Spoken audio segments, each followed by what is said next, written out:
Hello everyone, আজ আপনাদের সাথে একটা অদ্ভুত জিনিস শেয়ার করব। আমি এখানে ইলেকট্রনিক সিটি হোসা মার্কেট আছে, হোসা রোডে। তো ওখান থেকে আমি কড়াইশুঁটি কিনে এনেছি। এমনি এরকম কড়াইশুঁটি পিলওয়া ছিল প্লাস্টিকের মধ্যে, 50 টাকার কিনে এনেছি। এবার এটাকে জাস্ট আমি জলে ভিজিয়েছি। আপনারা দেখুন সবুজ রং। যখন আমরা নর্মাল কড়াইশুঁটি কিনি মার্কেট থেকে, ওটাকে যখন পিল করি ওটা কিন্তু জলের মধ্যে দিলে কোনো রকমের সবুজ রং বেরোয় না। আপনারাই বলুন বেরোয়? এখানে পুরো ক্লিয়ার দেখা যাচ্ছে, আপনি ভালো করে দেখুন, পুরো সবুজ রং। সৌম্য বলছে এটা রং করা, পুরো জলটা সবুজ হয়ে গেছে। কড়াইশুঁটি নর্মালি তো জলের মধ্যে ভেজালে কোনো রঙই থাকবে না, কারণ এটা তো একটা ভেজিটেবলস।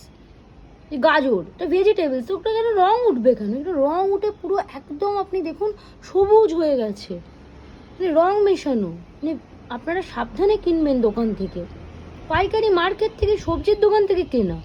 ছাড়িয়ে রাখা কড়াইশুঁটি কি সাংঘাতিক দেখুন।